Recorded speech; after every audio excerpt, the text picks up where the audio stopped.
नमस्कार, मैं हूं Navjot Randhawa. Good news today देख रहे हैं आप। दिल्ली में दुनिया भर से मेहमानों के आने का सिलसिला जारी है। सुपर पावर अमेरिका के राष्ट्रपति Joe Biden Argentina, Italy, Britain, Japan, African union, UN से लेकर सऊदी अरब तक के मेहमान दिल्ली पहुंच चुके हैं। लेकिन इससे पहले भारत मंडपम, जहां पर G20 सम्मेलन का पूरा आयोजन हो रहा है, वहां मिनी इंडिया की झलक देखने को मिल रही है। हम आपको वो रंग भी दिखाएंगे, क्योंकि ऐसा पहली बार हुआ है कि G20 के सम्मेलन को भारत ने सचमुच वासुदेव कुटुंबकम के मंच के रूप में सजा दिया हो। और ऐसा भी पहली बार हुआ है कि दुनिया के सबसे ताकतवर मंचों के मुखिया एक साथ दिल्ली में मौजूद हो।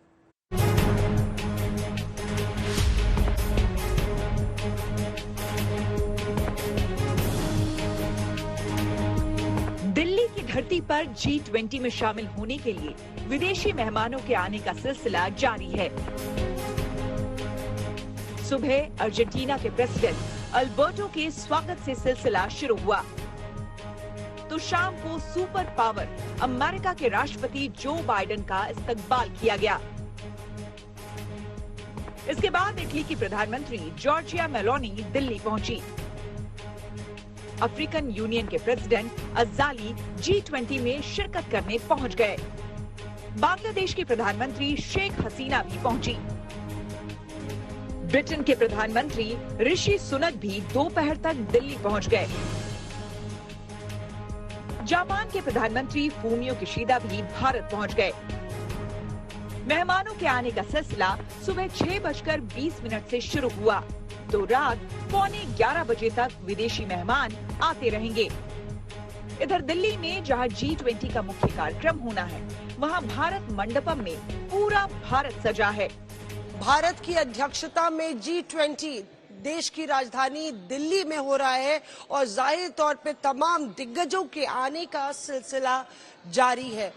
पूरी दुनिया की नजरें दिल्ली पर हैं। जी हाँ, भारत की अध्यक्षता के तहत वासुधैव कुटुंबकम का जो नारा है वो दिया गया है। इस थीम के तले आप देखिए कि भारत इंक्लूसिव ग्रोथ की बात कर रहा है, भारत डेट मैनेजमेंट की बात करता है, अर्थव्यवस्था को दुरुस्त करने की बात कर रहा है। भारत मंडपम में वैसे तो 9 सितंबर से मुख्य कार्यक्रम की शुरुआत होगी, लेकिन भारत पहुंचने वाले राष्ट्राध्यक्षों के अलावा अन्य मेहमानों के लिए भारत मंडपम में कई विशेष इंतजाम हैं। बहुत ही महत्वपूर्ण अंतर्राष्ट्रीय इवेंट भारत में होगी और इसके लिए हमारी तैयारी 1.5 साल पहले से शुरू हुई है। आज आप कह सकते हैं कि सभी तैयारी खत्म हो गए हैं और हम बिल्कुल तैयार हैं कि हमारे अंतर्राष्ट्रीय विजिटर्स को रिसीव करने के लिए और कल इसी जगह भारत मंडपम में इनका स्वागत करने के लिए हम बिल्कुल तैयार हैं। यूं तो भारत में G20 सम्मेलन की अध्यक्षता के राजनीतिक, कूटनीतिक और आर्थिक मायने गंभीर हैं, लेकिन इस आयोजन के जरिए भारत ने समावेशी विकास के साथ असली भारतीय संस्कृति, जीवन मंत्र और लक्ष्य से रूबरू करा दिया है।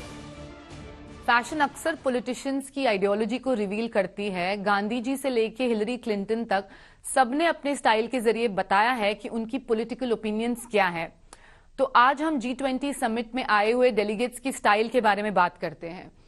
British prime minister Rishi Sunak और उनकी पत्नी अक्षता मूर्ति आज दिल्ली पहुंचे। ऋषि ने फिटेड सूट, व्हाइट शर्ट और एक पिंक टाई पहनी है। उनके ये लुक से जो इंटरनेशनल फैशन ब्लॉगर्स उनके बारे में कहते हैं, वो बात सच साबित हुई कि ऐसे कपड़े उनको टॉल और फिट दिखाते हैं। उनकी पत्नी ने फ्लोरल स्कर्ट पहनी है, जो थोड़ा एक लहंगे की तरह भी लग रही है। पीएम मोदी ने तो कई कपड़े बदले हैं। मोस्टली वो चूड़ीदार कुर्ते में दिखे हैं, एक बार पेस्टल शेड में और एक बार ब्लैक एंड व्हाइट में। दोनों बार उन्होंने नेहरू जैकेट पहनी है। चाहे दुनिया को योग का तोहफा हो या मिलेट्स का नवाचार, प्रकृति के सानिध्य में जीवन का मंत्र हो या डिजिटल पेमेंट जैसा समावेशी तकनीक, भारत ने वसुधैव कुटुंबकम के श्लोक से विश्व बंधुत्व का अलख एक बार फिर जगा दिया है। Yeah, so I'm a proud Hindu, and that's how I was raised. That's how I am. Hopefully, I can visit Amanda while I'm here for the next couple of days. And yes, we've just had Raksha Bandhan, so from my sister and my cousins, I have all my Rakis. And you know, I didn't have time to celebrate Janmashtami properly the other day, but hopefully, as I said, I can make up for that if we visit Amanda this time. G20 समूह दुनिया के लिए कितना अहम है, इसको इस बात से समझा जा सकता है कि G20 के सदस्य देश दुनिया की करीब 60% आबादी की नुमाइंदगी करते हैं। इन देशों का पूरी दुनिया की जीडीपी में 80% और अंतर्राष्ट्रीय व्यापार में 75% से ज्यादा की हिस्सेदारी है। G20 की अगुवाई करना वैश्विक मंच पर भारत के बढ़ते कदम को दिखा रहा है। भारत को मौका मिला है कि वो प्रमुख वैश्विक मुद्दों पर आम सहमति बनाने के साथ ही वो विकासशील देशों के एजेंडे का चैंपियन बनकर उभरे। प्रधानमंत्री मोदी साहब ने ये कहा है कि भारत का जो डेवलपमेंटल मॉडल है, ह्यूमन सेंट्रिक डेवलपमेंट मॉडल, वो हम कैसे दुनिया को ले जा सकते हैं, G20 के माध्यम से कैसे हम अंतर्राष्ट्रीय तौर पे इसको पॉपुलराइज कर सकते हैं। हमारी देश के जो अनुभव है और जो हमारी मतलब आप कह सकते हैं अचीवमेंट्स हैं, वो हम कैसे बाहर मतलब अंतर्राष्ट्रीय लेवल पे ले जाएं और खास तौर से जो ग्लोबल साउथ विकासशील देशों को ले सकते हैं। इस G20 की अध्यक्षता में भारत सरकार ने दुनिया को एक परिवार मानते हुए परिवार के उन सदस्यों की फिक्र सबसे आगे बढ़कर की जिन्हें ग्लोबल साउथ कहा जाता है, जिस अफ्रीका की विकासशील इकोनॉमी के खिलाफ क्लाइमेट एक्शन से लेकर तरह तरह के कर्ज जाल की कूटनीति चालबाजियां अपनाई जाती रही हैं, भारत ने उसे G20 में शामिल कर सबका साथ सबका विकास के मोदी मंत्र को दुनिया तक पहुंचाया है। जब भारत में G20 में शिरकत करने के लिए दुनिया की महान शख्सियतें पहुंच रही हैं, तो पड़ोसी देश पाकिस्तान की आवाम भी खुशी जाहिर कर रही है। सुनिए। आप पाकिस्तान में सदर जो बाइडेन की आने की बात करना चाह रहे हैं, पाकिस्तान में तो कोई व्लॉगर भी आना पसंद नहीं कर रहा। अब देखें ना, पाकिस्तान के अंदर इकोनॉमी के लिहाज से अगर आप बात कर लें तो पाकिस्तान के खुद जो पाकिस्तानी है वो पाकिस्तान से बाहर जाना चाहते हैं, वो खुद पाकिस्तान में नहीं रहना चाहते। आप उनकी बात कर रहे हैं। इंडिया तो बड़ी ताकत है, बड़ी इकोनॉमी है, दुनिया के अंदर बहुत बड़ी इजारादारी है उनकी, उनका वहाँ आना बनता है, उनका यहाँ आना नहीं बनता। मायादाराना निजाम है, उसको उन्होंने दुनिया के सामने यूटिलाइज करके दिखाया है कि भाई हम ये कर सकते हैं। हम सीधी बात करूं, पाकिस्तानी तो साइकिल नहीं बना सकता, उन्होंने बड़ी बड़ी गाड़ियां बना करके दुनिया को दिखा दी हम ये कर सकते हैं। वो तो चांद पे पहुंच गए, हमारे तो सिर्फ झंडे पे चांद है ना, उन्होंने चांद पे कदम रख दिया। अब हमें बताएं हम क्या करें। अब तो बन चुके हैं, इंशाल्लाह और आने वाले सालों में मुझे उम्मीद है कि इंडिया जो है ना वो बहुत अच्छा उभर के आएगा और उम्मीद है चाइना से ज्यादा प्रोडक्ट जनरेट करना शुरू कर देगा, जो सूरत हाल है ना। इस बार G20 के मंच पर दुनिया भर के नेता जिस प्रस्ताव को स्वीकार करने वाले हैं, भारत ने नई विश्व व्यवस्था में एकीकृत दुनिया को जिस राह पर चलने की दिशा दिखाई है, वो डिक्लेरेशन तैयार है। बस दुनिया को भारत के मंत्र पर भरोसा करके आगे बढ़ते जाना है। दिल्ली से मौसमी सिंह, मिलन शर्मा के साथ Kumar Kunal, good news today. G20 summit Bharat के लिए केवल एक आर्थिक और कूटनीतिक मंच नहीं, बल्कि इस सम्मेलन के जरिए भारत दुनिया को अपनी संस्कृति, साझा विरासत और मेहमान नवाजी से भी रूबरू कराना चाहता है। लिहाजा इस भव्यता को दिखाने के लिए दिल्ली को दुल्हन की तरह सजाया गया है, शानदार कलाकृतियां तैयार की गई हैं और बेहतरीन लाइटिंग से अहम इमारतों को सजाया गया है।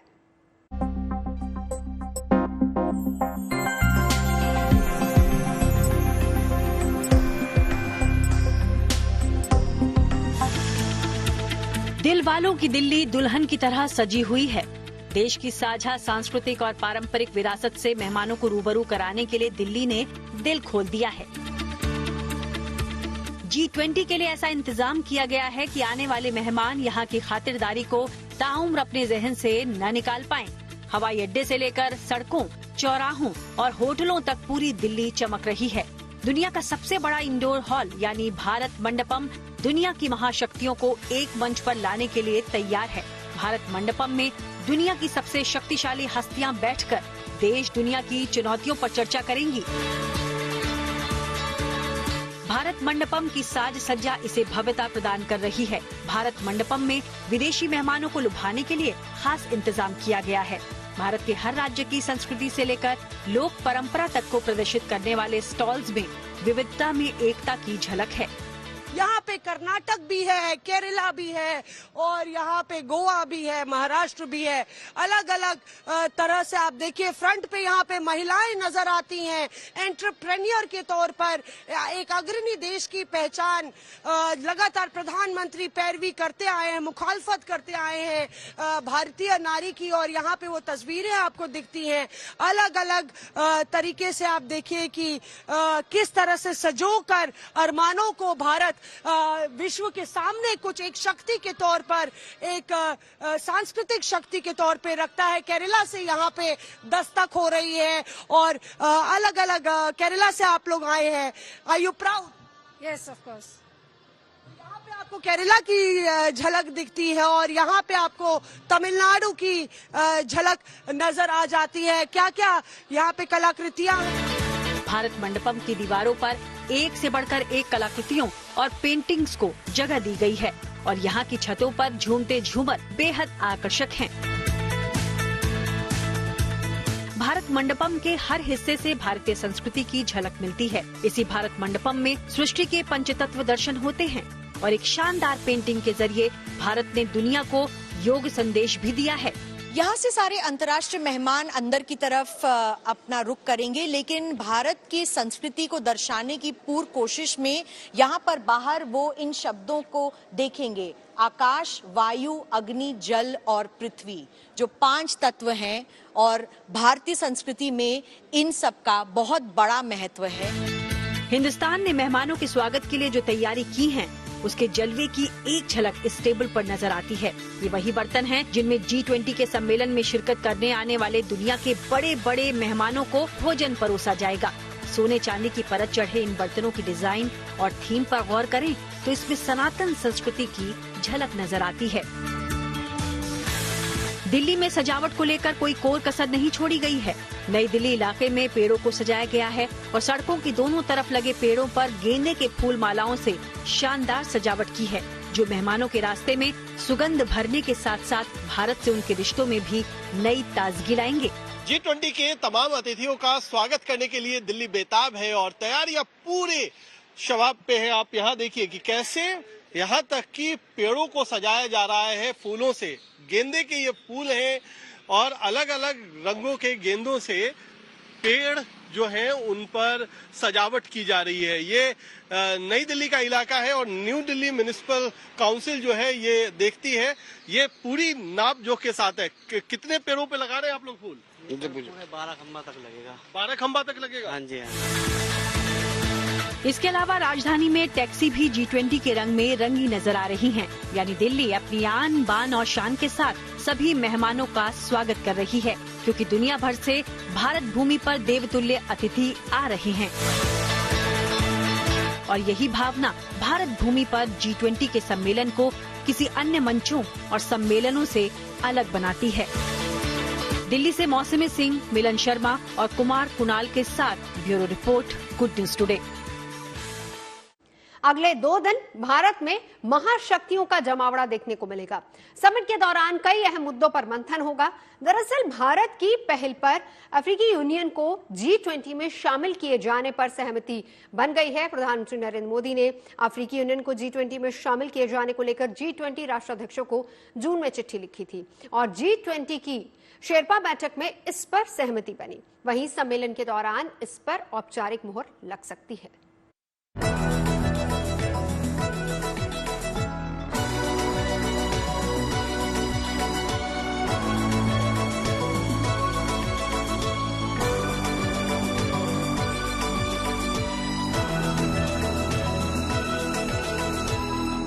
G20 के लिए सजी धजी दिल्ली ने विदेशी मेहमानों का दिल जीत लिया। वैसे तो G20 की शुरुआत शनिवार से हो रही है, लेकिन उससे पहले ही भारत ने दुनिया को अपना दम दिखा दिया।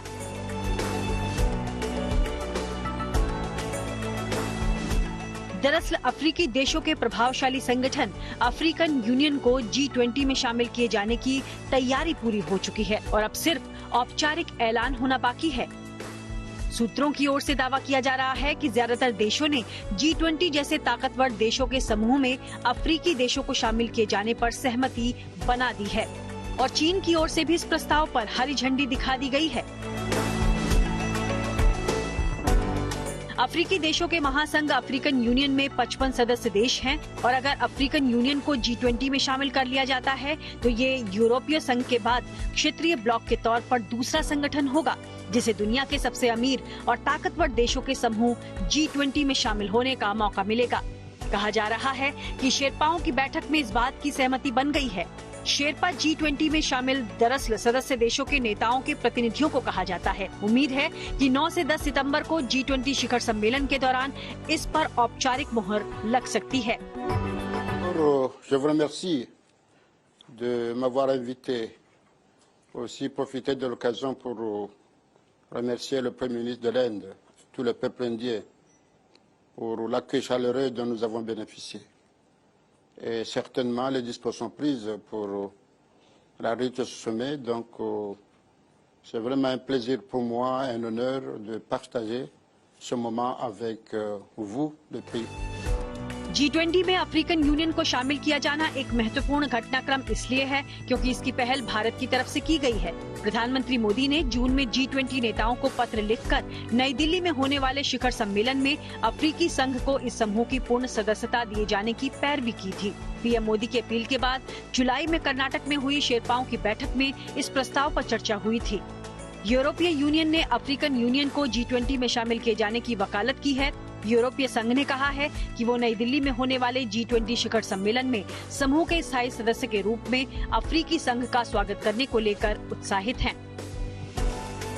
हमने ग्लोबल साउथ को और खास तौर से अफ्रीकन यूनियन को काफी प्राथमिकता दी है हमारी प्रेसिडेंसी में, और इस दौरान आप देख सकते हैं कि अफ्रीकन जो रिप्रेजेंटेशन है हमारे समिट में ये सबसे महत्वपूर्ण है G20 में।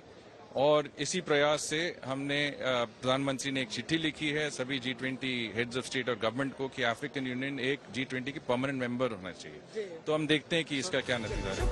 हालांकि चीन ने भी अफ्रीकी संघ के G20 में शामिल होने का समर्थन किया है, मगर चीन के लिए ये बड़ा झटका साबित भी हो सकता है। दरअसल चीन नहीं चाहता है कि अफ्रीकी संघ को भारत की सिफारिश पर G20 का स्थायी सदस्य बनाया जाए, क्योंकि इससे भारत की साख अफ्रीकी देशों में बढ़ जाएगी और इससे अफ्रीकी देशों में उसकी योजनाओं पर चोट लग सकती है। लीस्ट डेवलपिंग जो कि डिसएडवांटेज कंट्री थी, तो उनको हम सपोर्ट करते थे यूनाइटेड नेशंस में भी। तो India became the voice of the global south then, अगर मैं कहूँ तो। अब हम उसको ग्लोबल साउथ का नाम दे रहे हैं, लेकिन 47 से लेने के बाद भी हम जो है ग्लोबल साउथ का चैंपियन रहे। G77 बना। हालांकि अभी तक ये साफ नहीं है कि अफ्रीकन यूनियन के शामिल होने के बाद G20 का नाम बदलकर G21 होगा या नहीं। लेकिन अगर भारत की अध्यक्षता में अफ्रीकन यूनियन के G20 में शामिल होने की घोषणा होती है तो ये बड़ी उपलब्धि होगी, क्योंकि ग्लोबल साउथ के एक बड़े हिस्से को इस आर्थिक फोरम में जगह मिल जाएगी। Bureau report, good news today.